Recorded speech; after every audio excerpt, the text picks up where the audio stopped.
ल भन्नुहोस्। सुन्नु न सर, जस्तो अहिले पछिल्लो समय चाहिँ इन्डेक्स चाहिँ डे बाई डे बढेछ, तर लगभग 90 डिग्रीको उसमा गइरहेछ कि त्यो अलिकता डेन्जरै छ होइन। त्यो अलिकता करेक्सन हुन्छ नि सर, त्यो चाहिँ भएको देखिएन। मार्केट अलि बुम बुम टाइप भयो, तर करेक्सन आउने बढ्ने त्यो भयो, अलिकति हेल्दी हुन्थ्यो। अनि जस्तो यो सेक्टर वाइज सबै सेक्टरहरू चलिरहँदा चाहिँ ब्याङ्किङ चाहिँ चल्दै चलेन। हिजोको दिन लगभग माइक्रो चलेको थियो, आज पनि राम्रै चल्यो। आज पनि लगभग 57 करोडभन्दा माथि माइक्रोको ऊ बस्छ सेक्टर वाइज। अनि कमर्सियल ब्याङ्क पनि आज राम्रै चलेछ। अब कमर्सियल चल्न लागेको हो कि जस्तो नि देखियो, 43 करोडको आज देखियो।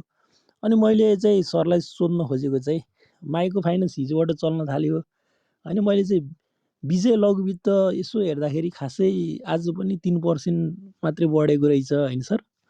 त्यही भएर विजय लघुवित्त एकचोटि हेरिदिनु न, भिएलबिएस।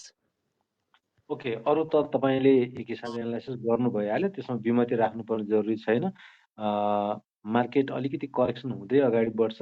आजको जुन हिसाबले उत्ताउलो हिसाबले बढेको छ, केही थोरै करेक्सन आउन सक्छ भोलि, तर करेक्सन आएन र माइनर हरियै भयो भने 8-10 पोइन्टले मात्रै पनि माइनर हरियो भयो भने चाहिँ त्यो फेरि मार्केटको सेन्टिमेन्ट बलियो भएको सङ्केत हो होइन। त्यसलाई पनि हामी करेक्सनकै हिसाबले लिन सक्छौँ, तर इभन करेक्सन भन्दा अझ बेटर थोरैले बढ्यो भने। आज जस्तो अब आज 57-60 पोइन्टको हिसाबले बढ्यो, भोलि चाहिँ 8-10 पोइन्ट मात्रै बढ्यो भने त्यसलाई चाहिँ ब्यालेन्स्ड करेक्सन भएको भनेर बुझ्न सकिन्छ। एनिवे त्यो छँदै नै छ। अब कुन सेक्टर चल्यो भन्नुभन्दा पनि पैसा स्मल क्याप माइक्रो क्याप कम्पनीहरूमा जहाँ थोरै पैसा लगाएर पनि चलाउन सकिन्छ, त्यो प्रवृत्ति फेरि हाबी हुन लागेको छ। हाबी हुन्छ नै, जब जब बुलिस हुन्छ त्यो प्रवृत्ति हाबी हुन्छ। हामी त्यसबाट हामीलाई मन परे पनि नपरे पनि त्यो प्रवृत्ति देखिन्छ। हामी मन पराएर जाने नजाने आफ्नो चोइसको कुरा हो।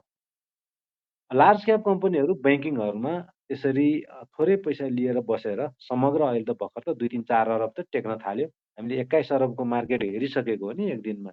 अहिले 2-3-4 अरब भनेको स्टिल त्यो एकुमुलेसन फेजमै छ। त्यो खासै एकदम इन्करेजिङ क्यास फ्लो होइन। त्यो भएको हुनाले त्यति थोरै पैसामा लार्ज क्याप कम्पनीहरू चल्दैनन् अथवा चलाउने आँट गर्दैनन्, अथवा चलाइहाले पनि त्यहाँनिर रिस्क हुन्छ। आफैले टोपी लगाउन सक्छन्, जसले चलाउने हो उनीहरूले नै होइन। त्यसकारण त्यहाँ हत्तपत्त चल्दैन।